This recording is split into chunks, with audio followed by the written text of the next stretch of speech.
இயேசுவே நன்றி. ஹalleluya. Praise the Lord. Praise you, Jesus. Thank you, Jesus. உமது ரத்தத்தால் எங்களை கழுவும் ஆண்டவரே, தூய்மையாக்கும் விடுதலை தாரும். அனைத்து மனக்கட்டு உடைக்கப்படுது ஆண்டவரே. உமது ரத்தத்தால் எங்களை கழுவும் தூய்மையாக்கும் விடுதலை தாரும். இயேசுவே நன்றி. ஹalleluya. Praise the Lord. Praise you, Jesus. Thank you, Jesus. ஜீவ தண்ணீரை ஊற்றும் ஆண்டவரே, எங்கள் மேலும் எங்கள் உள்ளிலும். இயேசுவே நன்றி. ஹalleluya. Praise the Lord. Praise you, Jesus. Thank you, Jesus. இன்னைக்கு நம்ம வந்து சபை உரையா சாரி எளிமை மிக பாடல்கள்ல வந்து ஒரு 4வது அதிகாரத்துல அவருடைய அந்த ஒரு சரீர பகுதிகளை வந்து சிந்திக்கின்ற அழைக்கின்ற விதத்தில் அது போடப்பட்டிருக்கும். சரிங்களா? சபை சாரி இனிமை மிக பாடல்கள் 4வது அதிகாரத்துல நீங்க இவ்வளவு அழகாக இருக்கின்றீர்கள் அப்படின்ட்டு இதை தியானிக்கும் போது ஆண்டவர் அழைக்கின்ற சிந்திக்கின்ற அழைக்கின்ற ஒரு விஷயம் அப்படின்றது முக்கியமா 7வது வசனம். என் அன்பே நீ வந்து அழகா இருக்கிற, உனக்குள்ள ஒரு குறைவுமே இல்லை அப்படின்ட்டு. சரிங்களா? நம்ம பல நேரத்துல நம்மளை பத்தி நம்மளே சிந்திக்கும் போது பல குறைவுகளை நம்ம வந்து பார்ப்போம். பல குறைவுகள். பல பேர் நம்மளால வந்து நம்ம சரீரியத்தை நம்மளால வந்து பல நேரத்துல ஏற்றுக்கொள்ள முடியாது. ஏற்றுக்கொள்ள முடியாது. நமக்குள்ள ஒரு போர் நமக்குள்ள ஒரு போர் பல பேருக்கு இருக்கு. கடவுள் நம்மளை உருவாக்கி இருக்கின்றார் அப்படின்றது நம்மளால வந்து சிந்திக்க முடியல. அந்த மாதிரி கடவுள் தான் உருவாக்கினார் அப்படின்ற ஒரு எண்ணத்திற்கு நம்மளால வர முடியல. நேற்றுக்கு நம்ம சிந்திச்ச மாதிரி இந்த ஒரு டிவியில பாத்தீங்கன்னா வந்து ரொம்ப சில பேர் பாத்தீங்கன்னா ரொம்ப அழகா இருப்பாங்க. ரொம்ப கொஞ்சம் ஒல்லியா இருப்பாங்க. அதெல்லாம் பார்த்துட்டு ஹைட்டா இருப்பாங்க. அதெல்லாம் பார்த்துட்டு நமக்குள்ள வந்து சில பேருக்குலாம் பாத்தீங்கன்னா ஒரு தாழ்வு மனப்பான்மை. இந்த நம்ம எப்படி பார்க்கறதுக்கு எப்படி இருக்கோம் அதை வைத்து ஒரு தாழ்வு மனப்பான்மை பல பேருக்கு இருக்கிறது. ஆனா ஆண்டவர் வெளிப்படுத்தி இருக்கின்றார் தாழ்வு மனப்பான்மை. அது பல விதத்தில் இருக்கு. சில பேருக்கு வந்து எனக்கு வந்து ஹைட் அந்த அளவுக்கு இல்லை. எங்க அம்மா சின்ன வயசுல என்ன பண்ணுவாங்க அப்படின்னா, இந்த புல்லப்ஸ் பிடிச்சி வந்து தொங்கு, இன்னும் ஹைட் வைக்கணும், நீ ரொம்ப ஹைட் வந்து கம்மியா இருக்கு உனக்கு அப்படின்னு சொல்லி புல்லப்ஸ் எல்லாம் செய்ய வைப்பாங்க. எனக்கு பெருசா ஹைட் வைக்கணும்லாம் பெரிய ஆர்வம்லாம் இல்லை. எங்க அம்மா ஆனா விட மாட்டாங்க. அதை வந்து பிடிச்சி நீ வந்து தொங்கு, இன்னும் வளரணும், ஹைட் வைக்கணும் அப்படின்னு சொல்லி. அது தொங்குனா வந்து ஹைட் வருமாமா. ஸோ அந்த ஒரு இதுல சின்ன வயசுல பாடாப்படுத்துவாங்க அதை பிடிச்சி தொங்க அப்படின்னு சொல்லி. ஸோ அது மாதிரி ஒருத்தருக்கு ஒரு சில பேருக்கு வந்து சில பேருக்கு நான் ஒல்லியா இருக்கிறேன், எனக்கு அந்த அளவுக்கு வெயிட் இல்லை. நான் வந்து ரொம்ப சில பேர் நான் ரொம்ப குண்டா இருக்கிறேன், நான் ஒல்லியா இல்லை. நம்ம ஒல்லியா இருக்கிறோம், நம்ம வந்து அந்த அளவுக்கு நான் வந்து இதா இல்லை, பார்க்கறதுக்கு அழகா இல்லை. ஒரு ஒரு ஒரு காலேஜ்ல ஊட்டியில கூனூர்ல வந்து அந்த லேடிஸ் காலேஜ், அந்த பிரசிடென்சி காலேஜ், அவங்களுக்கு அங்கே வந்து ஆண்டவர் வந்து ஒரு ஊழியத்துக்காக கூட்டு போயிருந்தாரு. அங்கே போய் ஒரு கிளாஸ் எல்லாம் எடுத்து முடிச்சுட்டு அங்கே கவுன்சிலிங்ல உட்காந்துட்டு இருக்கும்போது ஒரு பெண் ஒரு ஒரு பொண்ணு வந்திருந்தாங்க கவுன்சிலிங்காக. அவங்களுக்காக ஜெபிக்கும் போது பார்க்கறது நல்லா அழகா இருக்கும். ஆனா அவங்களுக்குள்ள வந்து ஒரு தாழ்வு மனப்பான்மை, நான் அந்த அளவுக்கு நல்லா இல்லை அப்படின்ட்டு. எங்களுக்கெல்லாம் பார்க்கும்போது ரொம்ப நல்லா இருக்கும் அந்த பொண்ணு அப்படின்னு சொல்லும்போது, ஆனா அவங்க முகத்துல வந்து சில புள்ளிகள் இருக்குதாமா. புள்ளிகள் அதிகமா இருக்கு அப்படின்னு சொல்லி ஒரு தாழ்வு மனப்பான்மை. அதனால எனக்கு இதெல்லாம் போகல அப்படின்னு சொல்லி. பல பல பேருக்கு பலவிதமான தாழ்வு மனப்பான்மைகள். பலவிதமான தாழ்வு மனப்பான்மைகள் நான் வந்து பார்த்துருக்கேன். நான் ஜெபிக்கும் போது ஆண்டவர் வெளிப்படுத்துவார். பல விதங்கள், பல விதங்கள். ஒரு எடுத்துக்காட்டுக்காக மனசுல இப்ப வந்ததை நான் வந்து உங்களுக்கு சொல்றேன். அது வந்து ஆன்மீகமாக கடவுளை தெரிஞ்ச கடவுளோட நெருக்கமா இருக்கிறவங்களுக்குமே வந்து பலவிதமாக சாத்தான் வந்து ஒரு தாழ்வு மனப்பான்மையை கொடுப்பதை நான் பார்த்துருக்கிறேன். சரிங்களா? ஏன்னா நம்ம பல பேருக்கு இருக்கிறது என்ன அப்படின்னா, இந்த உலகபரமான ஒரு நம்ம மைண்ட் இன்னும் ரினியூ ஆகல. கடவுளுக்கு ஏற்றபடியான சிந்தனைக்கு இன்னும் வரல. நம்ம சரீரத்தை பொறுத்த வரையில் ஒரு திருப்தி, ஒரு நிறைவிலேயே விடமாட்டான் சாத்தான். சரிங்களா? ஒரு நிறைவிலே நம்மளால வந்து இந்த சரீரத்தை கடவுளின் கரத்துல நம்ம வந்து ஏற்றுக்கொள்ளவில்லை. திருப்பாடல் 139 13 14 எடுத்து வாசிங்க. அவர் கரத்தால் நம்மளை உருவாக்கி இருக்கின்றார் அப்படின்ற போது நம்ம எப்படி இருக்கணுமோ அது மாதிரிதான் நம்மளை உருவாக்கி இருக்கிறார். ம். சில பேருக்கு எனக்கு தலையில முடி இல்ல. முடி வந்து கம்மியாயிடுச்சு ஏனெனில் என் அப்படின்னு உறுப்புகளை வெவ்வேறு விதமான சிந்தனைகள். வாசிங்க. ஏனெனில் என் உறுப்புகளை உண்டாக்கியவர் நீரே, என் தாயின் கருவில் எனக்கு உரு தந்தவர் நீரே. அஞ்சத்தகு வியத்தகு முறையில் நீர் என்னை படைத்ததால் நான் உமக்கு நன்றி நவில்கின்றேன். உம் செயல்கள் வியக்கத்தக்கவை என்பதை என் மனம் முற்றிலும் அறியும். Amen. Praise the lord. Amen. Praise the lord. வியத்தக்க முறையில் நம்ம வந்து உருவாக்கி இருக்கின்றார். வியத்தக்க முறையில் பியூர்ஃபுல் அண்ட் வண்டர்ஃபுல்லி மேட் அப்படின்னு. சில பேர் வந்து ஹைட்டா இருப்பாங்க. அவங்களுக்கு வந்து ரொம்ப ஹைட்டா இருக்கிறேன். சில பேர் என்கிட்ட ஒரு பெண்மணி அவங்களுக்காக ஜெபிக்கும் போது, என்னையே இவ்வளவு அழகா படைச்சிருக்கிறீங்க கடவுளே அப்படின்னு சொல்லி. ஆனா பல ஆண்கள் வந்து அவங்க பின்னாடி இருக்கிறாங்க. எந்த விஷயமும் நல்ல விஷயங்களையும் வந்து சாத்தானால தவறா பயன்படுத்த முடியும். அதுல வந்து ஆணவப்படுவதையும் வந்து பல பேர் நான் பார்த்திருக்கிறேன். ஆண்டவருக்கு இங்க வந்து ஆண்டவரை நான் உங்களை துதிக்கின்றேன்ற அந்த சாத்தான் எப்படியாவது ஒரு விதத்துல வந்து நம்மளை வந்து பாவத்துக்கு கொண்டு செல்வான். நம்ம சிந்திக்கின்ற முறையில், நம்ம செயல்படுகின்ற முறையில எப்படியாவது ஒரு நம்ம உள்ளத்துல இருக்கின்றது. அவர் உள்ளத்தை பார்க்கின்றவர் வந்து நம்மளை வந்து ஆண்டவர் வார்த்தையின்படி சிந்திக்கி இன்னைக்கு அழைக்கிறார். ஒரு விஷயம் கூட பாவத்தை தவிர, பாவத்தினால சில விஷயங்கள் நம்ம வாழ்க்கையில வரலாம், இல்லைன்னு சொல்லல. சில பேருக்கு வந்து சரீரத்துல வேற விஷயங்கள்லாம் இருக்கலாம், நான் இல்லைன்னு சொல்ல மாட்டேன்.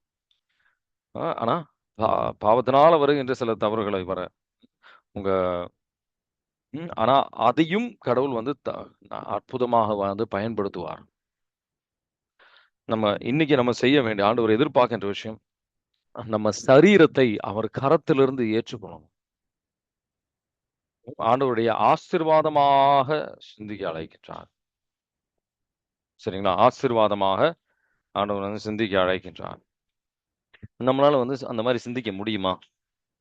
அதான் ஆண்டவருடைய கேள்வி. சரிங்களா?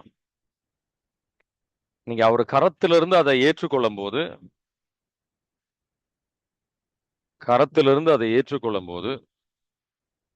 நம்ம அதுக்கு ஒரு தாழ்வு மனப்பான்மையே இருக்காது. அது அவருடைய கரத்திலிருந்து நம்ம ஏற்றுக்கொள்ளும் போது ஒரு தாழ்வு மனப்பான்மையும் இருக்காது. நம்ம கடவுள் என்ன சொன்னா, நம்ம ஒரு சில பேர் வந்து என் வந்து கால் வந்து பெருசா இல்ல, சரீரம் பெருசா இல்ல, இது சரியா இல்ல அப்படின்னு சொல்லிட்டு நம்ம ஒரு விஷயத்தையும் வந்து வெறுக்க மாட்டோம். நம்ம சரீரத்துல ஒரு பகுதியும் வெறுக்கின்ற விதத்துல கடவுள் நம்மளை உருவாக்கவில்லை. 1 கொரிந்தியர் 6:15 பவுல் வந்து இன்னும் அதிகமாக மேன்மையான ஒரு சிந்தனைக்கு அவரு நம்ம ஒவ்வொருத்தரையும் அழைக்கின்றார். அவருடைய இயேசு கிறிஸ்துவின் சரீரத்தின் ஒரு பகுதியாக சிந்திக்க அழைக்கிறார். 1 கொரிந்தியர் 6:15 வாசிக்கிறீங்களா? உங்கள் உடல் கிறிஸ்துவின் உறுப்புகள் என்று தெரியாதா? கிறிஸ்துவின் உறுப்புகளை எடுத்து ஒரு விலைமகனின் உறுப்புகள் ஆகும்படி நான் செய்யலாமா? கூடவே கூடாது. ஆமென். Praise the lord. நம்ம சரீரம் இயேசு கிறிஸ்துவின் உறுப்புகள். ஒவ்வொருத்தருடைய சரீரமும் இயேசு கிறிஸ்துவின் உறுப்புகள். நம்ம கண்கள் இயேசு கிறிஸ்துவின் கண்கள். நம்ம சரீரம் எப்படி இருக்கணுமோ அப்படிதான் கடவுள் உருவாக்கி இருக்கின்றார். நம்ம ஞானஸ்தானம் பெறும்போது அவருடைய சரீரம் அவருடைய சரீரமாக மாறுகின்றது. நம்ம வீக்கா இருக்கலாம், நம்ம சரீரத்துல பல நோய்கள் இருக்கலாம். ஆனா அதுக்காக இயேசு கிறிஸ்துவின் உறுப்புகளாக இல்லை அப்படின்றதுக்கு அது அடையாளம் கிடையாது. கடவுளுக்கு நம்ம வந்து சில நேரத்துல கருப்பா இருப்போம். சில பேர் இந்த கருப்பா இருக்கேன் அப்படின்னு சொல்லி இது இருக்கும். சில பேர் வந்து ஏன் ஆண்டவரே என்ன இந்த மாதிரி படைச்சீங்க அப்படின்னு கேட்டவங்களும் நான் பார்த்திருக்கேன். ஸோ அது வந்து ஒரு நபருக்கு வந்து வெவ்வேறு வித்தியாசமா இருக்கும். பல பேருக்கு ஜெபிக்கும் போது வெவ்வேறு விதமாக கடவுள் வந்து வெளிப்படுத்துவார்.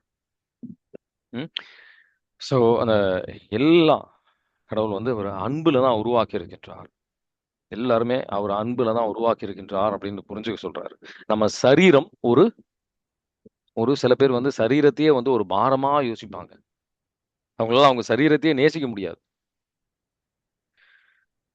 விஸ்டம் ஆஃப் சாலமன் ஞான நூல் அதுல 11வது அதிகாரம் 24, 25 அதை எடுத்து வாசித்தீங்க அப்படின்னு சொன்னா அவர் எப்படி நம்ம ஒரு அன்புல அவர் உருவாக்கி இருக்கின்றார் அப்படின்றது புரியும். வாசிக்கிறீங்களா? இது மிக முக்கியமான உண்மை. சரிங்களா? ம்? இந்த ஒரு வசனம் எனக்கு ரொம்ப நாளா தெரியாது. எனக்கு நான் வழி நடத்திட்டு இருந்த ஒரு ஆள் அவர் ஜெபிச்சுட்டு இருக்கும்போது கடவுள் இந்த வசனத்தை எடுத்து வாசின்னு சொல்லும்போது தான் அவருக்குள்ள ஒரு தாழ்வு மனப்பான்மை, நான் இப்படி இருக்கிறேனே, என்ன எனக்கு இவ்வளவு குறைவுகள் இருக்கே, சரீர விதமாக இவ்வளவு குறைவுகள் இருக்கே அப்படின்னு அவர் சிந்திக்கும் போது இதை தியானிக்க கடவுள் அழைத்தார். சோலமன் ஞானம் 11:24, 25 வாசிக்கிறீங்களா? படைப்புகள் அனைத்தின் மீதும் நீர் அன்பு காட்டு கூறுகிறீர். நீர் படைத்த எதையும் வெறுப்பதில்லை.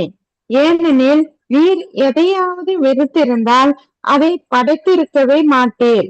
உமது திருவுளமின்றி எது தான் நீடித்திருக்க முடியும்? அல்லது உம்மால் உண்டாக்கப்படாதிருந்தால் எது தான் காப்பாற்றப்படக்கூடும்? ஆமீன். Praise the lord. ஆமீன். Praise the lord. கடவுள் நம்மளை அன்புல தான் உருவாக்கி இருக்கின்றார். நம்ம அன்புல தான் நிலைத்திருக்கின்றோம். அவர் அன்பு செய்யறதுனாலதான் இப்ப நம்ம மேல அவர் அன்பு இருக்கிறதுனால நம்ம இன்னும் உயிரோடையே இருக்கிறோம். சரிங்களா? அது நம்ம நோய்களோட சேர்ந்து அவர் அன்பு செய்யறார். நம்ம சரீரம், அவருடைய உறுப்புகள் அவர் அன்புல தான் உருவாக்கி இருக்கின்றார். அது நம்ம வயசு ஆவதையும் சேர்த்து தான் சொல்றேன். நம்ம சரீரத்துல பல குறைவுகள் இருக்கலாம், எல்லாத்தையும் அவர் சேர்த்து அவர் அன்பு செய்கின்றார். நிபந்தனையற்ற அன்பு, நிபந்தனையற்ற நம்ம குறைவுகளோடு சேர்த்து, நம்ம கொஞ்சம் சோம்பேறித்தனமும் இருக்கலாம், எல்லா குறைவுகளோடு சேர்ந்து அவர் நம்ம அன்பு செய்கின்றார். அவர் நம்ம உருவாக்கி இருக்கின்றார், அவருக்கு நம்மளை தெரியும், அவர் அன்பு செய்கின்றார். அவர் குறைவுகளோடு ஏற்றுக்கொள்கின்றார்ன்றத முதல்ல அப்போ நம்ம நம்மளை நம்ம ஏற்றுக்கொள்ளணும். சரிங்களா? திருப்பாடல் அவரோட கை வேலைப்பாடு நம்ம நம்ம உருவாக்கி இருக்கின்றார். நம்ம அவருடைய அவருடைய சரீரமாக இருக்கணும். உங்க கால் அந்த அளவுக்கு சக்தியா இல்லையா, அதையும் அவர் நேசிக்கின்றார். சில பேர் நான் ஒல்லியா இருக்கிறேன், நான் ரொம்ப ஒல்லியா இருக்கிறேன், பாக்குறதுக்கு இதா இல்லை அப்படின்னு சொல்லி சில பெண்கள் சொல்லியிருக்கிறாங்க. ஆண்டவர் வெளிப்படுத்தி இருக்கின்றார். ஸோ அதனால ஃபர்ஸ்ட் நான் ஹைட்டா இல்லை அப்படின்னு அதுல ஒரு தாழ்வு மனப்பான்மை இருக்கின்றவர்களாம் பார்த்துருக்கேன். ஆண்டவருடைய பிரசன்னத்திற்கு நம்ம ஒரு குறைவு தாழ்வு மனப்பான்மையில் போக வேண்டிய அவசியம் கிடையாது. நம்ம சரீரத்தை ஆண்டவரின் கரத்திலிருந்து நம்ம ஏற்றுக்கொள்ளணும் அப்படின்னு ஆண்டவர் அழைக்கின்றார். அந்த சரீரம், குறைவுள்ள சரீரத்தோட நம்ம அவரை பணிவிடை செய்யணும். நம்ம அயலானை அன்பு செய்யணும். நம்ம அன்பு செய்யணும். நம்ம சரீரத்தை எப்படி இருக்கணும்? ரோமையர் 12:1 அதை அர்ப்பணிக்கணும் ஆண்டவர்கிட்ட. சரிங்களா? ஆண்டவரோட மகிமைக்காக, நம்ம அதை சுயநலமாக பயன்படுத்துவதற்காக கிடையாது. ரோமையர் 12:1 வாசிக்கிறீங்களா? சகோதர சகோதரிகளே, கடவுளுடைய இரக்கத்தை முன்னிட்டு உங்களை வேண்டுகிறேன். கடவுளுக்கு உகந்த தூய உயிருள்ள பலியாக உங்களை படையுங்கள். இதுவே நீங்கள் செய்யும் உள்ளார்ந்த வழிபாடு. ஆமீன். Praise the lord. ஆமீன். Praise the lord. எல்லாருக்கும் ஒரு விதமான குறைவுகள் இருக்கும். இப்போ ரித்திக் ரோஷனை பார்த்துருப்பீங்க. நல்லா ஹைட்டு, நல்லா ஸ்ட்ராங்கா இருப்பாரு, பெரிய அப்படியெல்லாம் இருக்கும் அவருக்கு. ஆனா அவர் கையில பாத்தீங்கன்னா அவருக்கு 6 விரல்கள் இருக்கும். ரித்திக் ரோஷன் எல்லாருக்குமே குறைவுகள் இருக்குன்னு சொல்லல. ஆனா குறைவுகள் அப்படின்றது ஒரு தோல்வியாக சிந்திப்பதற்கு பதிலாக அது ஒரு உணர்த்துதல். நமக்கு நம்ம கடவுள் கிடையாது அப்படின்ற ஒரு விஷயத்த, நம்ம நோய்கள் நம்ம கடவுள் கிடையாது, நம்மளால எல்லாம் செய்ய முடியாது, அவர் ஆற்றல் நமக்கு தேவை அப்படின்ற ஒரு உணர்த்துதல், அது ஒரு ரிமைண்டர் நமக்கு. அது தோல்வியாக நம்ம பிராக்டிக்கலா இதை எந்த விதத்துல சிந்திக்கணும், நம்மளோட பணிவிடை செய்யணும் அப்படின்றது மட்டும் இல்ல, நம்ம குறைவுகளோடு அவரை பணிவிடை செய்யணும். அவர் அப்ப என்ன நடக்கும்னா அவருடைய வல்லமை நமக்குள்ள நிறைவாக செயல்படும். ஆண்டவரே, என்னால எல்லாம் முடியாது,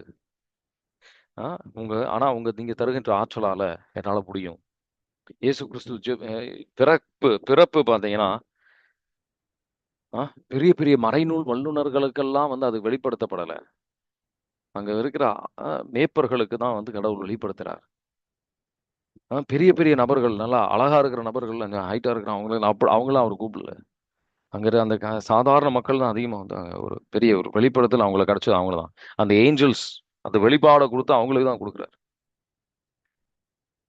அதனால உலகபரமான இந்த சரீரம் வந்து எப்படி இருக்குன்றதை பொறுத்து கடவுள் நம்ம தேடி நம்ம உள்ளத்தை பார்த்து அவர் தேடி வருகின்றார். நம்ம குறைவுகள் சில நேரத்துல வந்து அதுலதான் வந்து கடவுளுடைய நிறைவு நம்ம அதிகமா அனுபவிக்க முடியும். சில பேர் பார்த்தீங்கன்னா, சில இந்த கண்ணு தெரியாது, சில சரீர விதமான குறைவுகள் இருக்கிறவங்கள நான் வந்து பார்த்துருக்கிறேன். ஆன்மீகத்துல அவங்க வரும்போது, கடவுளை முழுமையாக ஏற்றுக்கொள்ளும்போது, அவங்க சரீர குறைவுகளை ஏற்றுக்கொள்ளும்போது, அவங்களுக்குள்ள அந்த கடவுளுடைய பிரசன்னம், கடவுளுடைய வல்லமை இன்னும் மிகுதியாக, அதிகமாக இருக்குன்றத நான் கவனிச்சிருக்கிறேன். இப்போ டிவைன் ரிட்ரீட் சென்டர்ல பார்த்தீங்கன்னா, இந்த மலையாளம் செக்ஷன்ல பார்த்தீங்கன்னா, ஒரு கப்புள் இருப்பாங்க. அதுல வந்து அந்த ஹஸ்பண்ட் அவருக்கு கண்ணு தெரியாது. அவரோட இருக்கின்ற அவருடைய மனைவிக்கு கண்ணு தெரியும். அவங்களுக்கு நோய் நொடி இல்லாம இருக்கிறாங்க. ஆனா அவர் அவர் ஜெபிச்சு நல்லா அற்புதமாக ஒரு வழி நடத்தலாம் அவர் கொடுப்பாரு. எவ்வளவுக்கு நம்ம சரீரத்தை நம்ம குறைவுகளையும் ஏற்றுக்கொண்டு ஆண்டவருக்காக நம்ம அதை பயன்படுத்துவது தயாராக இருக்கணுமோ, வல்லமையாக ஆண்டவர் அவங்களுக்கு இன்னும் வல்லமை அதிகமாக இருக்கிறது நான் பார்த்துருக்கேன். எவ்வளவு குறைவுகள், எவ்வளவுக்கு துன்பங்கள் அவங்க வாழ்க்கையில ஆண்டவரின் கரத்திலிருந்து இது ஆண்டவர் நன்மைக்காக அது மாற்றுவார் என்ற ஒரு நம்பிக்கையில் ஏற்றுக்கொள்கின்றவர்கள். என் சரீரம் கடவுளுடைய ஆலயம் என்ற உணர்வுல வாழுகின்றவர்கள், என் உறுப்புகள் இயேசு கிறிஸ்துவின் உறுப்புகள் என்ற உணர்வுல வாழுகின்றவர்களுக்கு அவருடைய கிருபை எனக்கு போதும். இந்த வலுவின்மையில் அவருடைய கிருபை இன்னும் வல்லமையாக செயல்படும் என்று அந்த ஒரு மனநிலைக்கு வந்தவர்களுக்கு அற்புதமாக அவர் பயன்படுத்துவதை நான் பார்த்திருக்கேன். 2 கொரிந்தியர் 12:9-10 வாசிக்கிறீங்களா? 2 கொரிந்தியர் 12:9-10. உங்க கிருபை எனக்கு போதும். அந்த வலுவின்மை நிலையில் அவருடைய வல்லமை அற்புதமாக செயல்படும். வாசிக்கிறீங்களா? உங்கள் அன்பு கள்ளமற்றதாய் இருப்பதால் இல்ல 2 கொரிந்தியர் 12:9-10. ஆனால் அவர் என்னிடம், என்னருள் உனக்கு போதும், வலுவின்மையில்தான் வல்லமை நிறைவாய் வெளிப்படும் என்றார். ஆதலால் நான் என் வலுவின்மையை பற்றிதான் மனமுகந்து பெருமை பாராட்டுவேன். அப்போது கிறிஸ்துவின் வல்லமை என்னுள் தங்கும். ஆகவே என் வலுவின்மையிலும் இகழ்ச்சியிலும் இடரிலும் இன்னலிலும் நெருக்கடியிலும் கிறிஸ்துவை முன்னிட்டு நான் அகமகிழ்கிறேன். ஏனெனில் நான் வலுவற்று இருக்கும்போது வல்லமை பெற்றவனாகவே இருக்கிறேன். ஆமீன். Praise the lord. ஆமீன். Praise the lord. நல்ல ஒரு அற்புதமான வசனம், நல்ல ஆழங்கள் இருக்கின்ற ஒரு வசனம். ஆண்டவருக்காக உங்க குறைவுகளை ஏற்றுக்கொள்ள நீங்க தயாரா? அவருடைய நிறைவை நீங்க உண்மையாக அனுபவிக்க பல பேருக்கு தடையாக இருக்கின்றது. அவங்களோட குறைவுகளை ஏற்றுக்கொள்ள அவங்க தயாராக இல்லை. அதுக்காக சில பேர் எப்படின்னா, இதை அவங்க ஒரு சாக்கா யூஸ் பண்ணிக்குவாங்க. என் சரீரத்தை நான் ஏற்றுக்கொள்றேன் அப்படின்னு சொல்லிட்டு ஒரு சரீரத்துக்கு ஆனா தேவையான ஒரு விஷயங்கள் என்னன்னா, இப்போ கொஞ்சம் குண்டா இருப்பாங்க. நான் என் சரீரத்தை ஏற்றுக்கொள்றேன், நான் எது வேணா சாப்பிட்டுக்கலாம், எப்படி வேணா வாழ்ந்துக்கலாம் அப்படின்ற ஒரு எண்ணத்துல இருப்பாங்க. அது அப்படி சிந்திக்க கூடாது. சரிங்களா? நமக்கு இப்போ கொஞ்சம் வெயிட் அதிகமா இருக்கு. நம்ம கொஞ்சம் சரீரத்தை நல்ல விதமா நம்ம நல்ல விதமா எக்ஸசைஸ் பண்ணி இதெல்லாம் செஞ்சு டயட்லாம் பண்ணி நம்ம குறைக்க வேண்டி இருக்கு அப்படின்னா, அது செய்யறது நல்லதுதான். அந்த மாதிரி முயற்சிகள் எடுக்க வேண்டிய தவறு கிடையாது. சில பேர் கொஞ்சம் ஒல்லியா இருப்பாங்க. அவங்க உடல் நலம் மோசமா இருக்கலாம். அவங்க உடல் நலம் பார்த்துக்கணும். கொஞ்சம் வெயிட் போட வேண்டிய அவசியம் இருக்கும். அது பிரெக்னெண்டா இருக்கீங்கன்னா அது உங்களுக்கு தேவைப்படும். அதெல்லாம் பண்றது நல்லது. அதெல்லாம் தேவைகள். ஆனா நான் சொல்றது, நம்ம இப்ப இன்னைக்கு நம்ம தியானிக்கின்ற விஷயம் அப்படின்றது, நமக்கு மூஞ்சில எனக்கு இப்படி இருக்கு, மூக்கு சரியில்லை, அது சரியில்லை அப்படின்றது, நம்ம குறைவுகளை மட்டும் பார்க்க வைப்பது அப்படின்றது சாத்தானின் செயல். அவன் திருடுவதற்கும், கடவுள் கொடுத்த சமாதானத்தை திருடுவது இப்படிதான் அவன் திருடுவான். நமக்குள்ள அந்த ஒரு நிறைவு இருக்காது. இல்ல ஆண்டவர் கொடுத்த விஷயத்துல நமக்கு ஒரு ஆணவம் வரும். அப்படி இருக்கக்கூடாது. ரெண்டுமே இல்லை. அவர் அவர் வந்து நம்மளை நேசிக்கின்றார், அன்பா இருக்கிறார், அன்புல தான் நம்மளை உருவாக்கி இருக்கின்றார். அந்த என்ற உணர்வில் அந்த கண்ணாடியை பார்க்கும்போது விண்ணக தந்தையிலிருந்து அவருடைய நம்ம அவர் கரத்திலிருந்து நம்ம சரீரத்தை ஏற்றுக்கொள்ள முடியுமா? அவர் தான் வந்து நம்ம ஒரு பகுதியும் அவர் தான் உருவாக்கி இருக்கிறாரு. நம்ம எல்லாம் ஒரு உறுப்பையும் நீ வந்து சக்தியா இருக்கிறியா அப்படின்னு கேட்க மாட்டாரு. என் அன்பை நீ வந்து நம்பிக்கை வைக்க தயாரா அப்படின்றத ஆண்டவர் கேட்பாரு. ஆண்டவரே, உங்க கரத்திலிருந்து என் சரீரத்தை நான் ஏற்றுக்கொள்கின்றேன். ஏசாயா 43 4வது வசனம். அவருக்கு நம்ம மதிப்புக்குரியவர்கள். அவர் நம்மளை அன்பு செய்கின்றார். அவர் வந்து நமக்கு முக்கியத்துவம் கொடுக்கிறார். அவர் வாசிக்கிறீங்களா? மனிதர்கள் நமக்கு முக்கியத்துவம் கொடுக்கலனாலும், அவங்க நம்மளை ஏளனமாக பார்த்தாலும் சரி, அதுக்கெல்லாம் முக்கியத்துவம் கொடுக்காம ஆண்டவர் வார்த்தைக்கு மட்டும் முக்கியத்துவம் கொடுத்து வாழுங்க. நீங்க சமாதானத்திலையும் மகிழ்ச்சியோட எல்லா சூழ்நிலையிலும் இருக்கலாம். வாசிக்கிறீங்களா? என் பார்வையில் நீ வெளியேற பெற்றவன், மதிப்பு மிக்கவன். நான் உன்மேல் அன்பு கூறுகிறேன். ஆதலால் உனக்கு பதிலாக மானிடரையும் உன் உயிருக்கு மாற்றாக மக்களினங்களையும் கொடுக்கிறேன். Amen. Praise the lord. Amen. Praise the lord. எல்லாருமே இந்த வசனத்தை உங்களுக்காக கடவுள் சொன்னதை போல் நம்பி, கடவுள் சொல்கின்றார் என்றதை நம்பி இதை உங்களுக்காக இதை மாற்றிக்கொள்ள ஆண்டவர் அழைக்கிறார். சரிங்களா? நான் வந்து கடவுளுடைய கண்ணிலையில் விலையேற பெற்றவன், விலையேற பெற்றவள் அப்படின்ட்டு இதை ஏற்றுக்கொள்ளுங்க. உங்களுக்காக கடவுள் சொன்னதை போல் ஏற்றுக்கொள்ளுங்க. நான் கடவுளின் கண்ணிலையில் விலையேற பெற்றவன், மதிப்புக்குரியவன், அவர் என்னை அன்பு செய்கின்றார். நான் கடவுளின் கண்ணிலையில் விலையேற பெற்றவன், மதிப்புக்குரியவன், அவர் என்னை அன்பு செய்கின்றார். என்னோட சேர்ந்து இதை அறிக்கையிடுங்க. அந்த வசனத்தை ஏற்றுக்கொள்ளுங்க. அவர் என்ன அன்பு அன்புலதான் அவர் என்னை உருவாக்கி இருக்கின்றார். என் உறுப்புகள் கடவுளுடைய உறுப்புகள். மற்றவங்க என்ன சிந்திக்கிறாங்க, என்ன சொல்றாங்க, அதுக்கெல்லாம் நான் வந்து முக்கியத்துவம் கொடுக்க மாட்டேன். நம்ம வந்து அவர் என்ன, நான் வந்து கடவுளுக்கு கண்ணிலையில் மதிப்புக்குரியவள், அவர் என்னை அன்பு செய்கின்றார். சரிங்களா? இதை வந்து ஏற்றுக்கொள்ளும் போது உங்களுக்குள்ள கடவுளுடைய சமாதானம் வரும். அவருடைய நான் சொன்ன மாதிரி அந்த நபர் வந்து அவரையே ஏற்றுக்கொள்ள முடியல. அவர் குறைவுகளை தான் சாத்தான் பார்க்க வைப்பான். இதனாலதான் எனக்கு கல்யாணம் ஆகலை, இதனாலதான் எனக்கு இந்த மாதிரி நடந்துகிட்டு இருக்கு, இதனாலதான் இவ்வளவு பிரச்சனைகள், எனக்கு எனக்கு அந்த அளவுக்கு ஞானம் இல்லை. பல விதத்துல வந்து சாத்தான் வந்து நம்ம கடவுளை விட்டு விலகி செல்ல அவன் வந்து பல விதத்துல வந்து சிந்தனைகள் கொண்டு வருவான். மனித கணிப்பில் பெரிய நபர்களாக இல்லாதவர்கள் தான் கடவுள் தேர்ந்தெடுப்பார். யோவான் நற்செய்தி 5வது அதிகாரம் 40-45 எடுத்து வாசிங்க அப்படின்னா, மனிதர்கள் தர முக்கியத்துவத்தை நம்ம பெருசா யோசிக்க கூடாது. கடவுள் கண்ணிலையில எது முக்கியம் அது மட்டும் தான் நம்ம கண்ணில் முக்கியத்துவம் நம்ம கொடுக்கணும். வாசிக்கிறீங்களா? யோவான் நற்செய்தி 5:40-45. வாழ்வு பெறுமாறு என்னிடம் வர உங்களுக்கு விருப்பம் இல்லையா? மனிதர் தரும் பெருமை எனக்கு தேவையில்லை. உங்களை எனக்கு தெரியும். உங்களிடம் இறை அன்பு இல்லை. நான் என் தந்தையின் பெயரால் வந்துள்ளேன், ஆனால் என்னை நீங்கள் ஏற்றுக்கொள்ளவில்லை. வேறொருவர் தம் சொந்த பெயரால் வருவாரானால் அவரை நீங்கள் ஏற்றுக்கொள்வீர்கள். கடவுள் ஒருவரே. அவர் தரும் பெருமையினை நாடாது ஒருவர் மற்றவரிடம் பெருமை தேடிக் கொள்கிறீர்களே.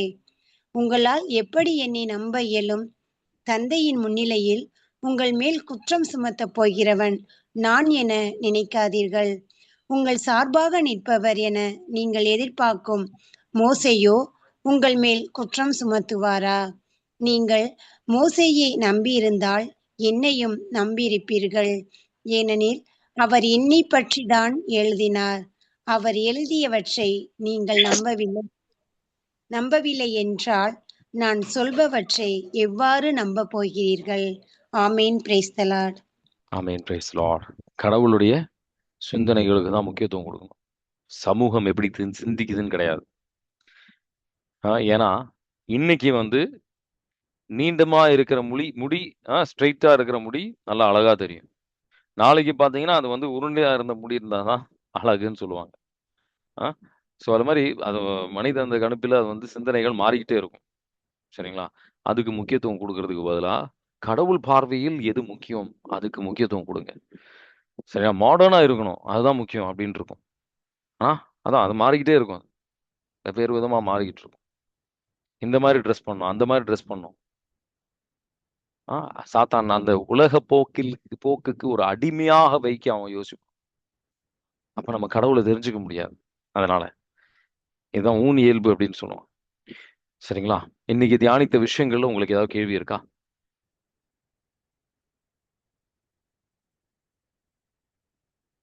தயக்கப்படாம கேளுங்க.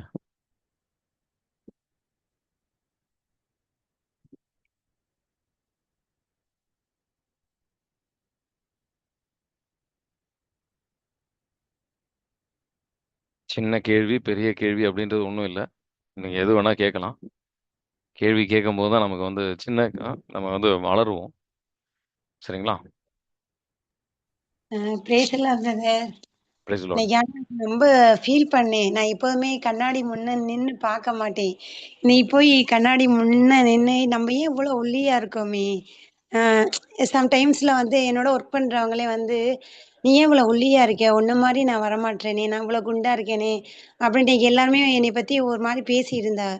ஒரு சில பேர் என்ன சொன்னாங்கன்னா, "நீங்க போய் ஆஸ்பத்திரியில செக் பண்ணுங்க. அது இருக்கா? இது இருக்கா?" அப்படின்னு சொன்னாங்க. ஒரு மாரி எனக்கு அது ஃபீலிங்காவே இருந்துச்சு. அதே இன்னைக்கு நான் என்னைக்குமே கண்ணாடி முன்னே என்னோட உடம்ப நான் ரசிக்கவே மாட்டேன். நீ போய் நின்னு நம்ம இவ்ளோ ஒல்லியாவா இருக்கோம், இப்படியா இருக்கோம் அப்படின்னு ரொம்ப ஃபீல் பண்ணிக்கிட்டு இருந்தேன். ஆனா, இன்னைக்கு அதுக்கு ஏந்தாப்புல நீங்க எனக்கு மெசேஜ் குடுத்தீங்க brother. Praise the lord brother. Thank you praise the brother. Lord. ஆண்டவருக்கு தெரியும் எப்படி நம்மள ஒவ்வொருத்தரையும் வந்து உருவாக்கணும் அப்படின்ட்டு. சரிங்களா? விடுதலை பயண நூல் வேற ஏதாவது கேள்வி இருக்கா?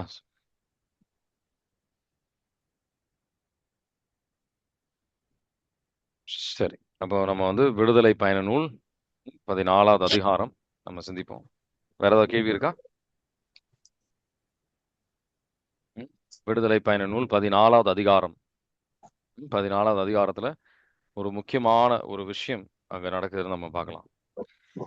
இஸ்ரேல் மக்கள் எகிப்து தேசத்தை விட்டு விலகி செல்கின்றார்கள். சரிங்களா? எகிப்து தேசத்தை விட்டு விலகி செல்லும் போது அவங்க வந்து முன்னாடி போய்கிட்டு இருக்கிறாங்க. 10வது வசனத்திலிருந்து 12வது வசனம் வரைக்கும் தியானிச்சீங்க அப்படின்னா ஒரு மிக முக்கியமான விஷயம் நம்ம கற்றுக்கொள்ளலாம். வாசிக்கிறீங்களா? விடுதலை பயண நூல் 14ல பார்வோன் நெருங்கி வந்து கொண்டிருக்க இஸ்ராயேல் மக்களும் தம் கண்களை உயர்த்தி எகிப்தியர் தங்களை பின்தொடர்ந்து வந்து கொண்டிருப்பதை கண்டனர். பெரிதும் அச்சமுற்றவர்களாய் இஸ்ராயேல் மக்கள் ஆண்டவரை நோக்கி கூக்குரல் எழுப்பினர். அவர்கள் மோசேயை நோக்கி, எகிப்தில் சவக்குழிகள் இல்லையென்றா நீர் எங்களை பாலை நிலத்தில் சாவதற்கு இழுத்து வந்தீர். எகிப்தில் இருந்து எங்களை வெளியேற்றி இப்படி எங்களுக்கு செய்து விட்டீரே. எங்களை விட்டுவிடும், நாங்கள் எகிப்தியர்களுக்கு ஊழியம் செய்வோம் என்பதுதானே எகிப்தில் நாங்கள் உம்மிடம் கூறி வந்ததை. ஏனெனில் பாலை நிலத்தில் செத்தொழிவதை விட எகிப்தியருக்கு ஊழியம் செய்வதே எங்களுக்கு நலம் என்றனர். ஆமீன். Praise the lord. ஆமீன். Praise the lord. அவங்க வந்து இந்த கடவுளுடைய இந்த என்ன சொல்லணும்னா கடவுளுடைய அந்த நெருப்பான தூணை அவங்க பார்த்து கண்ணு வந்து அந்த நெருப்பு தூணை பார்த்து அவங்க பயணம் செய்யும் போது பிரச்சனை கிடையாது. கடவுளை பார்த்து நம்ம பயணம் செய்யும் போது பிரச்சனை இல்லை. 2 கொரிந்தியர் 5வது அதிகாரத்தில் 7வது வசனம். நம்பிக்கையால் நம்ம வந்து நடக்கணும், காட்சியால் கிடையாது. சில பேர் நமக்குள்ள என்ன செஞ்சா என்னுடைய நம்பிக்கை வந்து தோமையார நம்பிக்கை, நான் பார்த்தாதான் நம்புவேன். அது வந்து கடவுள் வார்த்தைக்கு ஏற்றபடியான நம்பிக்கை கிடையாது. வாசிக்கிறீங்களா? 2 கொரிந்தியர் 5:7. நாம் காண்பவற்றின் அடிப்படையில் அல்ல, நம்பிக்கையின் அடிப்படையிலேயே வாழ்கின்றோம். ஆமீன். Praise the Lord. நம்பிக்கையின் அடிப்படையில், காண்பவற்றை அல்ல. அந்த நம்பிக்கையெல்லாம் வந்து கடவுள் மதிக்கவே மாட்டார். அவங்க கண்ணை வந்து அந்த தூணை விட்டு அவங்க நெருப்பு தூணை விட்டு, கடவுளை விட்டு அவங்க வந்து எகிப்தியர்கள் பார்க்கும்போது அவங்க பயப்பட ஆரம்பிச்சிடறாங்க, புலம்ப ஆரம்பிச்சிடுறாங்க, குற்றம் கண்டுபிடிக்க ஆரம்பிச்சிடறாங்க. நம்ம பல பேர் அந்த மாதிரி தான் செஞ்சுக்கிட்டு இருக்கிறோம். பிரச்சனையை அதிகமாக சிந்திக்க சிந்திக்க அது வந்து சின்னது வந்து கவலைப்பட ஆரம்பிக்கும் போது அது இன்னும் சின்னது வந்து பெருசு பெருசா தெரியும். அதான் இந்த இஸ்ரேல் மக்களுக்கும் நடக்குது. ஆனா கடவுள் சொன்னதை கீழ்ப்படியும் போது அவங்களுக்கு வளர்ச்சி இருந்தது. சில சோதனைகள் வரும்போது, சில கஷ்டங்கள் வரும்போது புலம்புவதற்கு பதிலாக புலம்பாதீர்கள். புலம்பாதீங்க. நம்ம பல பேர் நம்ம புலம்புறோம். பிலிப்பியர் 2வது அதிகாரத்துல 14வது வசனம். புலம்பாமல் மற்றவங்க குற்றம் சாட்டாம 12ல இருந்து 16 வரைக்கும் வாசிக்கிறீங்களா? பிலிப்பியர் 2ல 12ல இருந்து 16. என் அன்பர்களே, நீங்கள் எப்பொழுதும் கீழ்ப்படிந்து வருகிறீர்கள். நான் உங்களிடம் வந்தபோது மட்டுமல்ல, அதைவிட அதிகமாக உங்களோடு இல்லாத இப்பொழுதும் கீழ்ப்படிந்து வருகிறீர்கள். எனவே நீங்கள் அச்சத்தோடும் நடுக்கத்தோடும் உங்கள் மீட்புக்காக உழைத்து வாருங்கள். ஏனெனில் கடவுளே உங்களுள் செயலாற்றுகின்றார். அவரே தம் திருவுளப்படி நீங்கள் செயல்படுவதற்கான விருப்பத்தையும் ஆற்றலையும் தருகின்றார். முணுமுணுக்காமல் வாதாடாமலும் யாவற்றையும் செய்யுங்கள். அப்பொழுதுதான் நீங்கள் நெறிக்கெட்ட சீரழிந்த தலைமுறையினரிடையே குற்றமும் கபடும் அற்றவர்களாய் கடவுளின் மாசற்ற குழந்தைகள் என திகழ்வீர்கள். உலகில் ஒளிரும் சுடர்களாய் துலங்குவீர்கள். ஆமேன். Praise the lord. Amen. Praise the lord. Then அப்போ உங்களுக்கு அந்த பிரச்சனை நீங்க வந்து இந்த புலம்ப கூடாது. நம்ம இந்த மாதிரி பிரச்சனையை பார்க்க இந்த புலம்பல்கள் வரும். நம்ம புலம்புவோம். ஏன்னா அந்த பிரச்சனை தான் நமக்கு பெருசா தெரியும். நம்ம வந்து கடவுளையே கேள்வி கேட்க ஆரம்பிப்போம். நல்லா எல்லாம் நல்லா போய்கிட்டு இருக்கும்போது கடவுளையும் மோசையா அவங்க கீழ்ப்படிச்சுட்டு இருக்கிறாங்க. ஆனா பிரச்சனை வரும்போது திரும்ப அவங்க வந்து நம்ம இதயத்தை நம்ம சிந்திச்சு பார்க்கணும், சோதித்து பார்க்கணும். நம்ம பிரச்சனைகளும் அதிகமா பார்க்கிறோமா, இல்ல கடவுளை பார்த்து நம்ம பயணம் செய்கிறோமா?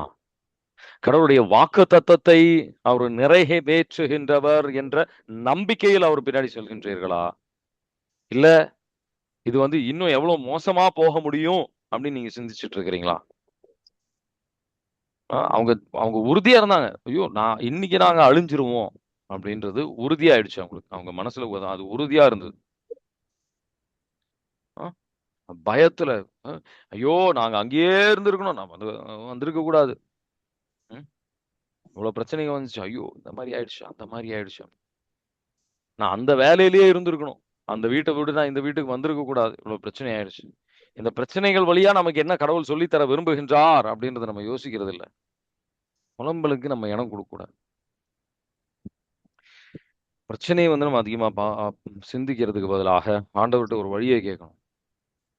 கொஞ்ச நாள் முன்னாடி பாத்தீங்கன்னா, ஒரு எடுத்துக்காட்டுக்காக சொல்றேன்.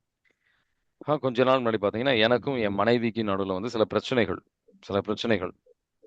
நானும் அது வந்து இதை செஞ்சா அது சரியாகும், இப்படி சரியாகும், அப்படி சரியாகும் சொல்லி பேசி பார்க்குறேன், இது பண்றேன், ஜெபிக்கிறேன். மாற்றமே ஒன்றும் இல்லை. கவலை தான் நமக்கு அதிகமா வருது. அந்த ஒரு சூழ்நிலையில ஆண்டவர் சொல்றாரு, நீ அவளை பார்த்து வந்து செயல்படாத. பிரச்சனையை பார்த்து நம்ம செயல்படுகின்றோம். அதுக்காக அவங்களுக்கு வந்து தேவைகளை செய்து கொடுக்காத அப்படின்றது இல்லை. அவளை வந்து என்கிட்ட விட்டு விடு அப்படின்றார். நான் பாத்துக்கிறேன். திருப்பாடல் 34ல் 5வது வசனம் எடுத்து பார்த்தீங்க அப்படின்னா ரொம்ப தெளிவா போட்டுரும். அவரை பார்க்கும்போது நம்ம பிரகாசம் அடைவோம். நம்ம ஒரு விதமான அவமானத்துக்கும் உள்ளாக வேண்டிய அவசியம் கிடையாது. ஒரு விதமான வாசிக்கிறீங்களா? திருப்பாடல் 34:5. அவரை நோக்கி பார்த்தோர் மகிழ்ச்சியால் மிளிர்ந்தனர். அவர்கள் முகம் அவமானத்திற்கு உள்ளாகவில்லை. ஆமேன். Praise the lord. ஆமீன். Praise the lord. கடவுள் அதுல போட்டிருக்கிற இந்த விடுதலை பயணம் 14ல் இருக்கிற மிக முக்கியமான வசனம், கடவுள் உங்களுக்காக போரிடுவார். சில சூழ்நிலையில நம்ம அவரை பார்த்து நின்றா போதும், நம்ம ஜெபிச்சா போதும். ஆனா அது மட்டும் நம்ம செய்ய மாட்டோம், வேற எல்லாம் செய்வோம். அவர் சொல்ற விஷயம், அவரை பார்த்து நீங்க ஜெபிச்சா போதும், வேற ஒன்றும் தேவையில்லைன்ற ஒரு விஷயம் நமக்கு வந்து விளங்காது. விளங்காது. நம்ம அதை பத்தியே தான் செஞ்சுக்கிட்டு இருப்போம்.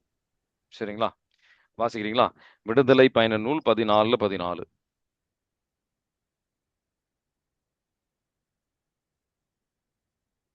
விடுதலை பயண நூல் 14:14. ஆண்டவரே உங்களுக்காக போரிடுவார், நீங்கள் அமைதியாயிருங்கள் என்றார். ஆமென். Praise the lord. Amen. Praise the lord. அது போதும். அவர் போடுறதுக்கு தயாரா இருக்கிறார். ஆனா நம்மளால அந்த அமைதியாக இருக்க முடியுதா? அவர் மேல நம்பிக்கையில் அது வருகின்ற ஒரு அமைதி, உள்ளத்திலையும் வாயிலையும் ஒரு அமைதியை வந்து எதிர்பார்க்கின்றார். கடவுள் பார்த்துக்குவார்ன்ற ஒரு இதுல.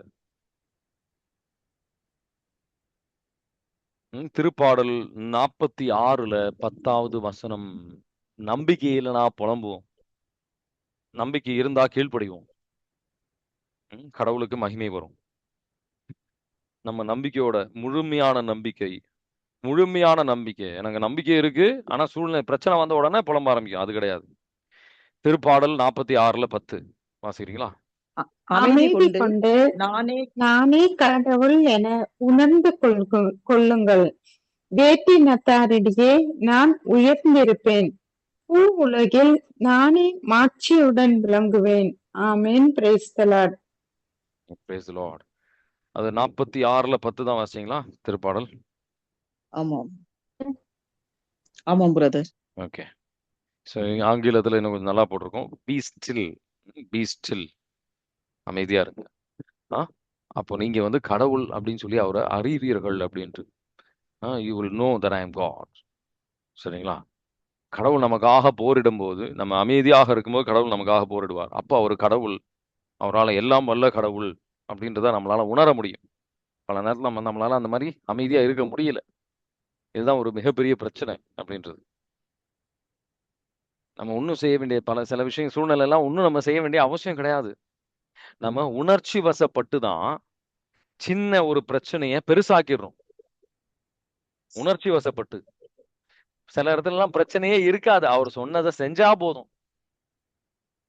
நான் போராடி ஒரு இப்படி பார்த்து பண்ணி 4 மாசம் போராடி ஒன்றும் நடக்கல.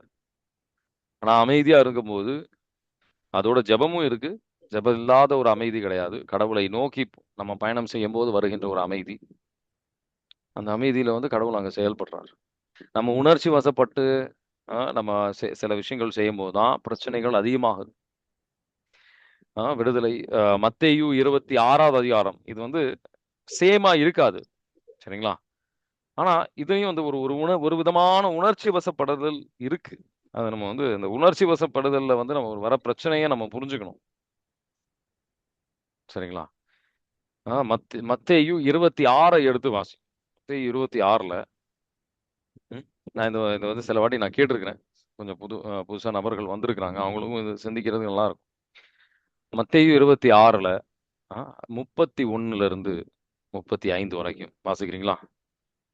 அதன் பின்பு இயேசு அவர்களிடம், இன்றிரவு நீங்கள் அனைவரும் என்னை விட்டு ஓடி போவீர்கள்.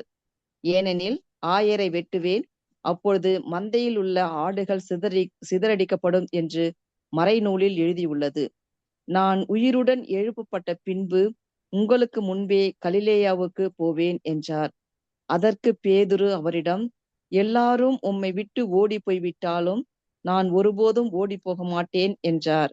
இயேசு அவரிடம், இன்றிரவில் சேவல் கூவும் முன் மும்முறை நீ என்னை மறுதலிப்பாய் என உறுதியாக உனக்கு சொல்கின்றேன் என்றார். பேதுரு அவரிடம், நான் உம்மோடு சேர்ந்து இறக்க வேண்டி இருந்தாலும் உம்மை ஒருபோதும் மறுதலிக்க மாட்டேன் என்றார். அவ்வாறே சீடர்கள் அனைவரும் சொன்னார்கள். ஆமேன். Praise the lord. ஆமீன். Praise the lord. அவ்வாறே சீடர்கள் அனைவரும் சொன்னாங்களாமா. அவர் சொல்ற விஷயம் இது ஒண்ணுதான். ஒரே ஒரு விஷயம் தான் சொல்றாரு. இது எழுதப்பட்டிருக்கின்றது. கடவுள் சொல்லி இருக்கிறாரு, இந்த மாதிரி நிகழும். பேதுரு என்ன சொல்லியிருக்கணும்? ஆண்டவரே கடவுள் சொன்ன மாதிரி நாங்க கேட்கிறோம் அப்படின்ட்டு. ஆன்மீகம் அப்படின்றது ரொம்ப ரொம்ப சிம்பிளான ஒரு விஷயம் தான். ஆக்சுவலா அவரு சொல்றதை செய்யணும் அப்படின்றது. ஆனா நம்ம உணர்ச்சி வசப்படுறதுனால அவரு சொல்றதை நம்ம பல நேரத்துல தவறிடுறோம். நம்ம செய்யறது கிடையாது. அதனாலதான் என்ன நடக்குது, இவருக்கு வந்து ஒரு பெரிய பிரச்சனையா வருது. எல்லாரும் போனாலும் எந்த நடந்தாலும் நான் உங்களை விட்டு விலக மாட்டேன், அதெல்லாம் தேவை கிடையாது. அவர் என்ன செஞ்சிருக்கணும்? எல்லாரும் போக வேண்டி இருக்குமா, கடவுள் வந்து நாங்க இல்லைன்னா கூட ஏசப்பாவை நல்லா பாத்துக்குவாருன்ற நம்பிக்கை இருந்திருக்கணும். அவருக்கு இப்ப அழிவு வந்தாலும் ஒரு மீட்பு 3 நாளுக்கு அப்புறம் ஒரு உயிர் தெழுவார் அப்படின்ற நம்பிக்கை இருந்திருக்கணும். ஆனா அதுக்கு பதிலாக அவர் என்ன செய்யறாரு, உணர்ச்சிகளுக்கு இடம் கொடுத்து அடிமையாக, யார் இருந்தாலும் சரி நான் உங்களை விட்டு போக மாட்டேன். அவ்வளவு அட்டாச்மெண்ட் ஜீசஸோட. நம்ம எல்லாரும் அட்டாச்மெண்ட் ரொம்ப முக்கியம் நினைச்சுக்கிறோம். அட்டாச்மெண்ட்ன்றோட கீழ்ப்படிதல் தான் அவர் அதிகமா எதிர்பார்க்கிறாரு. கீழ்ப்படிதல் தவிர வேற எல்லாமே நமக்கு இருக்கு. கீழ்ப்படிதான் நமக்கு வந்து ரொம்ப கஷ்டப்படுறோம். இதனாலேயே நமக்கு ஆன்மீக வளர்ச்சி இல்லை, கடவுளுடைய ஆசீர்வாதத்தை பெற முடியல. எல்லாரும் கடைசியில அவரை விட்டு சிதறடிக்கப்படுகின்றார். கடவுளுடைய ஆசீர்வாதத்தை அவங்களால பெற முடியல. உணர்ச்சி வசப்படுறோம் நம்ம பல சூழ்நிலையில். ஐயோ இந்த மாதிரி இருந்தா நம்ம பதட்டப்படுறோம். சாத்தானுக்கு அதுதான் வேணும். நம்ம பதட்டப்படும் போது கடவுள் அங்க செயல்பட முடியாது. ஏன் இவ்வளவு நீ பயப்படுற? ஆண்டவர் கேட்கிற கேள்விதான். ஏன் இப்ப இவ்வளவு பயப்படுற? ஒரு கரத்தை அவர் தூக்குறாரு மோசே. வல்லமையான ஒரு செயல் அங்க நடக்குது. ஒரு பெரிய ஒரு அழிவு எகிப்தியர்களுக்கு. நமக்கு இந்த பிரச்சனைகளை, நம்ம வாழ்க்கையில இருக்கிற பல கட்டுகள் அதை விட்டு வரும்போது வல்லமையான விடுதலைகள் கடவுள் தருவார். இந்த மாதிரி வல்லமையான விடுதலைகள் நமக்கு கிடைக்கும் போது கடவுள் வந்து அற்புதமாக அவர் செயல்படுவார். சரியா? ஆனாலும் நமக்கு பயம், திருப்பியும் இந்த பிரச்சனை வந்துருமா? ஏன்னா நம்ம மனசுல அதிகமா இந்த பிரச்சனையை பத்தி தான் சிந்தனை. கடவுளை பத்தி அந்த அளவுக்கு நம்ம நெருக்கமா போல, கடவுளோட நம்பிக்கையோடு நம்ம செயல்படுறதில்லை. மார்க்கு நற்செய்தி 4:40. நம்பிக்கையும் பயமும் ஒரு இதயத்துல இருக்கக்கூடாது. ஒண்ணு நம்பிக்கை இந்த பயத்தை அழிச்சிடும், இல்ல பயம் நம்பிக்கையை அழிச்சிடும். புரியுதுங்களா? 2 விஷயமும் ஒரே இடத்துல இருக்காது. நம்பிக்கை பயத்தை அழிச்சிடும், இல்ல பயம் நம்பிக்கையை அழிச்சிடும். மார்க்கு நற்செய்தி 4:40 வாசிக்கிறீங்களா? பின் அவர் அவர்களை நோக்கி, ஏன் அஞ்சுகின்றீர்கள்? உங்களுக்கு இன்னும் நம்பிக்கை இல்லையா என்று கேட்டார். ஆமென். Praise the lord. Amen. Praise the lord. இன்னும் நம்பிக்கை இல்லையா அப்படின்னு நம்ம கிட்ட கேட்டா நம்ம என்ன சொல்லுவோம்? ஆமா கடவுளே, நம்பிக்கை இல்லை கடவுளே. அதுக்கு ஒரு பல சாக்கு போக்குகள்லாம் வச்சிருப்போம். இதனாலதான் நம்பிக்கை இல்லை, இதனால அப்படி இல்லை. நம்பிக்கையை திடப்படுத்தும் ஆண்டவரே. நம்பிக்கையின் வசனங்களை எடுங்க. என் நம்பிக்கை சக்திப்படுத்தும் ஆண்டவரே. அந்த அந்த பயத்துக்கு இடம் கொடுக்காமல் உங்களை நோக்கி பயணம் செய்கின்றவர்களாக எங்களை மாற்றும் ஆண்டவரே சொல்லி கேளுங்க. அவர் வல்லமை அவங்களை சக்திப்படுத்துவார். நமக்கு அந்த சக்திப்படுகின்ற சூழ்நிலைகள் நமக்கு வரும். சோதனைகள் வரும். சோதனை வராலாம் சொல்ல மாட்டேன், உறுதியா சோதனை வரும். அது எந்த ஆன்மீக நிலையில இருக்கிறோம் அப்படின்றதெல்லாம் முக்கியம் கிடையாது. உறுதியா அந்த சோதனை வரும். ஆனா அவர் சக்திப்படுத்தின உடனே நம்ம சோதனைகள், ஒரு சோதனையை ஜெயிச்சுட்டாலும் அடுத்த சோதனை வரும்போது அந்த மனம் தளரக்கூடாது. வெவ்வேறு விதமான சோதனைகள் வரும். வெவ்வேறு விதமான சோதனைகள். எந்த அளவுக்கு இந்த சோதனை உறுதியா வரும் அப்படின்னா, 1 கொரிந்தியர் 1:1 எனக்கு இது வந்து இந்த வசனங்கள்லாம் வாசிக்கும் எனக்கு அப்பப்ப வந்து அடிக்கடி வர ஒரு விஷயம் தான். இது வந்து சாதாரண விஷயமே கிடையாது அப்படின்ட்டு. சாரி, 2 கொரிந்தியர் 1:1 சாதாரண விஷயமே கிடையாது அப்படின்னு. நம்ம வந்து நம்பிக்கையில் நல்ல வேறெடுத்த நபர்களா இருக்கணும் அப்படின்னு சொல்லி கடவுள் விரும்புறாரு. 2 கொரிந்தியர் 1:3 10 வரைக்கும் பவுல் இந்த சூழ்நிலையை நீங்க புரிஞ்சுக்கணும். பவுல் ஒரு இடத்துல போய்கிட்டு இருக்கிறாரு, ஒரு ஷிப்ல போய்கிட்டு இருக்கிறாரு. இறந்துருவாரு, இனி இறப்புதான் அப்படின்னு நினைச்ச ஒரு சூழ்நிலையில், வேற வழியே கிடையாது அப்படின்னு நினைச்ச ஒரு சூழ்நிலையில கடவுள் அவரை மீட்டு எடுக்கின்றார். உயிர்த்தெழுதலை செய்யக்கூடிய கடவுள் நம்மோடு இருக்கிறார் அப்படின்ற ஒரு உணர்ச்சுதல் அவருக்கு வருது. இனியும் எனக்கு அவரு வந்து விடுதலை தருவாரு அப்படின்னு சொல்லி அவர் வந்து அறிக்கை இடுகின்றார். நம்ம வந்து பிரச்சனைகள்லாம் வந்து ஏன் கடவுளே இந்த பிரச்சனை அப்படி இல்லை, இந்த என்னோட நம்பிக்கையை திடப்படுத்தும் ஆண்டவரே அப்படின்னு சொல்லி ஜெபிக்கணும். வாசிக்கிறீங்களா? 2 கொரிந்தியர் 1:3-10. நம் ஆண்டவர் நம் இயேசு கிறிஸ்துவின் ஆண்டவர் தந்தை, இயேசு கிறிஸ்துவின் இரக்கம் நிறைந்த கடவுள், அவரே ஆறுதல் அனைத்திற்கும் ஊற்று. அவரை போற்றுவோம். கடவுள் எங்களுடைய இன்னல்கள் அனைத்திலும் எங்களுக்கு ஆறுதல் அளிக்கின்றார். நாங்களே கடவுளிடமிருந்து ஆறுதல் பெற்றுள்ளதால் பல்வேறு இன்னல்களில் உழலும் மற்ற மக்களுக்கும் ஆறுதல் அளிக்க எங்களால் முடிகிறது. கிறிஸ்து நமக்காக மிகுதியாக துன்புற்றார். அதுபோல அவர் வழியாக நாம் மிகுதியான ஆறுதல் பெறுகிறோம். ஆகவே நாங்கள் துன்புறுகிறோம் என்றால் அது உங்கள் ஆறுதலுக்காகவும் மீட்புக்காகவும் தான். நாங்கள் ஆறுதல் பெறுகிறோம் என்றால் அது உங்கள் ஆறுதலுக்காகவே. நாங்கள் துன்பங்களை பொறுத்து கொள்வதைப் போல் நீங்களும் உங்கள் துன்பங்களை தளரா மனதுடன் பொறுத்து கொள்வதற்கு இந்த ஆறுதல் ஆற்றல் அளிக்கின்றது. நீங்கள் எங்கள் துன்பத்தில் பங்கெடுத்ததைப் போல் எங்களுடைய ஆறுதலிலும் பங்கு பெறுவீர்கள் என்பது எங்களுக்கு தெரியும். நீங்கள் இவ்வாறு செய்வீர்கள் என உறுதியாக எதிர்நோக்கி இருக்கின்றோம். சகோதர சகோதரிகளே, ஆசியாவில் எங்களுக்கு நேரிட்ட இன்னல்களை பற்றி நீங்கள் அறிந்திருக்க வேண்டுமென நாங்கள் விரும்புகின்றோம். அவை எங்களை அளவுக்கு மிஞ்சி வாட்டின. எங்களால் தாங்க முடியாத சுமையாக மாறின. இனி பிழைப்போம் என்னும் நம்பிக்கை இல்லாமல் போயிற்று. எங்களுக்கு மரண தண்டனையே விதிக்கப்பட்டது போன்ற உணர்வு ஏற்பட்டது. நாங்கள் எங்களை அல்ல, இறந்தோரை உயிர்த்தெழ செய்யும் கடவுளையே நம்பி இருக்க வேண்டும் என்பதற்காகவே இவ்வாறு நிகழ்ந்தது. அவரேதான் இத்துணை கொடிய சாவிலிருந்து எங்களை விடுவித்தார், இன்னும் எங்களை விடுவிப்பார். ஆமேன். Praise the lord. Amen. Praise the lord. இன்னும் எங்களுக்கு விடுவிப்பார். அதான் நம்பிக்கை அப்படின்றது.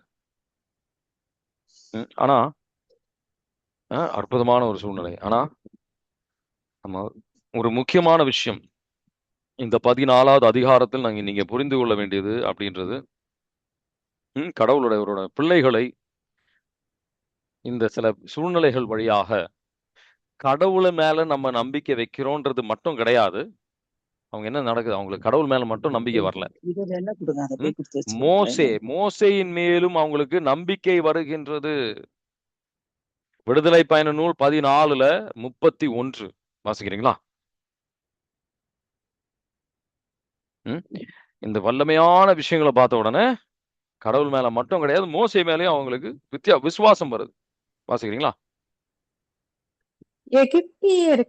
எகிப்தியருக்கு எதிராக ஆண்டவர் கை வன்மையை காட்டி செயல் புரிந்ததை உணர்ந்து ஆண்டவர் மீது மக்கள் அச்சம் கொண்டனர்.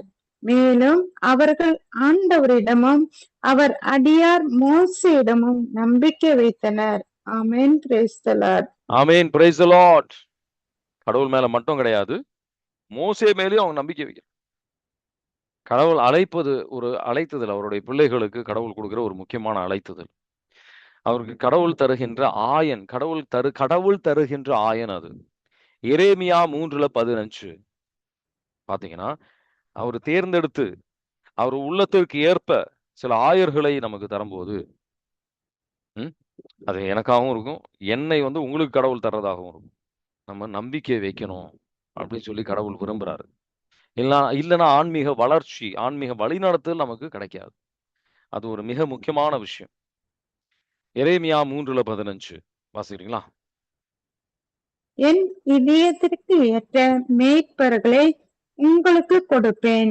அவர்கள் உங்களை அறிவுடனும் முன்மதியுடனும் வழி நடத்துவார்கள். ஆமென். Praise the lord. Amen. Praise the lord. அறிவுடனும் முன்மதியோட உங்களை வழி நடத்துவார் அப்படின்ட்டு. இந்த வழி நடத்த வேண்டியது என்னுடைய ஒரு பொறுப்பு. சரிங்களா? நம்ம அவரு மேய்ப்பர்களை தருவேன். அது ஒரு முக்கியமான விஷயம். அது ஒரு மிகப்பெரிய ஒரு ஆசீர்வாதம். அவர் உள்ளத்திற்கு ஏற்ப மேய்ப்பர்கள். அதோடைய முக்கியத்துவம் வந்து நிறைய இருக்கும். அதான் பாத்தீங்கன்னா, ஒரு ஆளாலேயும் அந்த மாதிரி ஒரு ஆன்மீக வளர்ச்சி வேணும் அப்படின்னு சொன்னா இந்த மேய்ப்பர்கள் தேவை. என் வாழ்க்கையில ஒரு வளர்ச்சி பல நேரத்துல வந்த ஒரு காரணம் இதுதான். இந்த மேய்ப்பர்களை கடவுள் வந்து என் வாழ்க்கையிலையும் தந்திருந்தார். எவ்வளவுக்கு நம்ம இந்த கீழ்ப்படிதலோட, இப்போ ஜெனிட்டா இன்னைக்கு வந்து அவங்க வாழ்க்கையில நடந்த ஒரு விஷயத்திற்கு கடவுள் ஒரு பதிலை கொடுக்கிறாரு. ஆண்டவரே இன்னைக்கு பிரதர் வழியா என்கிட்ட பேசும் அப்படின்னு சொல்லி நீங்க நம்பிக்கையோட ஜெபிக்கும் போது, என்ன ஜெபத்துல வைக்க வேண்டியது உங்க கடமை. நீங்க ஜெபத்துல வைக்கும்போது கடவுள் உங்ககிட்ட பேசுவார். உயிருள்ள வார்த்தைகளை நான் பேசிட்டு இருக்கும்போது அது நானா வந்து தேர்ந்தெடுக்கிறது கிடையாது. கடவுள் அவருடைய பிள்ளைகளுக்கு என்ன புரிதல் வேணும் அப்படின்றது, இன்னைக்கு அவங்களுக்கு என்ன தேவை அப்படின்றது என்னை விட அதிகமா கடவுளுக்கு தெரியும். அவர் தர வெளிப்பாடை வைத்து நான் உங்களுக்காக ஒரு செஷனை ப்ரிப்பேர் பண்ணி நான் சொல்லிட்டு இருக்கிறேன். சரிங்களா? அப்போ உறுதியா அந்த மேய்ப்பர்களுடைய முக்கியத்துவம் என் மேல நம்பிக்கையை வைத்து நீங்க வந்து ஜெபிக்கும் போது உங்க ம், உங்க பாரிஷ்ல வர பாதிரியார நம்பிக்கை வச்சு நீங்க வந்து ஜெபிக்கும் போது அவர் வழியாக கடவுள் பேசுவாரு. பாவ சங்கீர்த்தனத்தில் நீங்க வந்து போகும்போது கடவுள் அவங்க வழியா பேசுவாங்க. சரிங்களா? இன்னைக்கு தியானித்த விஷயங்கள்ல உங்களுக்கு ஏதாவது கேள்வி இருக்கா? இன்னைக்கு கொஞ்சம் சீக்கிரம் முடிக்கணும், எனக்கு ஒரு மீட்டிங் இருக்கு. ம்? இன்னைக்கு தியானித்த விஷயங்கள்ல உங்களுக்கு ஏதாவது கேள்விகள் இருக்கா?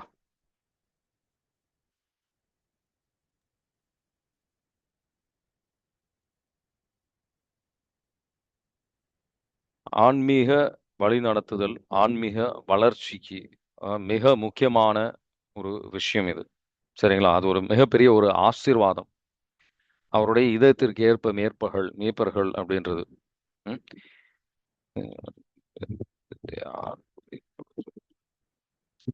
அவர் வந்து ஒரே நிமிஷம். மத்தேயு 9:36 பார்த்தீங்கன்னா, இந்த மக்கள் ஒரு ஆயர் இல்லாத மக்கள்னு சொல்லி கடவுள் வந்து இயேசப்பா வந்து பரிதாபப்படுவார். ஒரு ஆயர் இல்ல, நம்ம ஆன்மீக வழிநடத்தலுக்கு ஒரு நபர் இல்ல அப்படின்னா, அது மிகப்பெரிய ஒரு அ வேதனைக்குரிய விஷயம். புரியுதுங்களா? மத்தேயு 9:36 வாசிக்கிறீங்களா?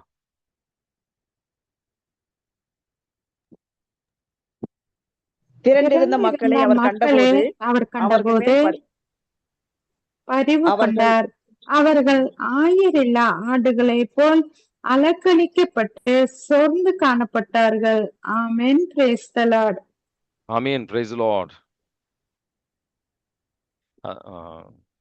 இதோட முக்கியத்துவத்துக்கு நான் வந்து அந்த அளவுக்கு போகல. ஆனா இது ஒரு மிக முக்கியமான விஷயம். ஆன்மீக இது. ம். ஆம். இப்போ திருப்பாடல் 22, 23ல கடவுள் தான் என்னோட ஆயன் அப்படின்னு அவர் சொல்லுவாரு. சரிங்களா? ஆனாலும் வந்து கடவுள் வந்து இஸ்ரேலுடைய சுயநலமான வழிநடத்துதல் செய்கின்றவர்களை வந்து அவர் வந்து கண்டிப்பார். அவருதான் ஆயன், மெயினான ஆயன் அவர்தான். ஆனா அவரு மற்றவர்கள் வழியாக அவர் வழி நடத்துவார், தேர்ந்தெடுப்பார் இந்த மாதிரி வழி நடத்துவதற்கு. எனக்காக யார் செல்வார் அப்படின்னு சொல்லி யாரு ஏசையா கிட்ட கேட்பாரு. அவருக்காக செல்ல வேண்டிய ஒரு கடமையை வந்து எனக்கு இந்த மாதிரி சில பேர் கொடுத்துருக்கிறாரு அப்படின்னா, அந்த மாதிரி வந்து அவங்களுக்காக ஜெபிக்கணுன்றது மட்டும் இல்லை, அவங்க சொல்வதை கீழ்ப்படியணும். நம்ம சில நேரத்தில் நமக்கு அது பிடிக்காது. அவங்க சொல்ற விதங்களாக இருக்கலாம், சொல்ற விஷயங்களா இருக்கலாம், நமக்கு சில நேரத்தில் விலங்காகவும் இருக்கலாம். ஆனா நம்ம அது கீழ்ப்படியும் போது நமக்கு வளர்ச்சிகள் நமக்கு படிப்படியாக நமக்கு வரும். வேற ஏதாவது கேள்வி இருக்கா?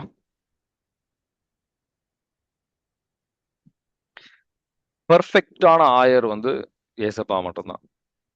சரிங்களா? பெர்ஃபெக்ஷன் அவங்களுக்குள்ள இருக்கும்னு நான் சொல்லலை. ஆனா எல்லாருக்குள்ளயும் வந்து சில என்ன சொல்லணும், ஆசீர்வாதங்கள், சில ஒருத்தருக்கும் ஒரு விதமான அபிஷேகங்கள் கடவுள் கொடுத்திருப்பாரு. அதை நம்ம வந்து அவங்க கிட்ட பேசும்போது நம்ம அந்த ஒரு அபிஷேகத்தை பெற்றுக்கொள்ளலாம். சரிங்களா? வேற ஏதாவது கேள்வி இருக்கா?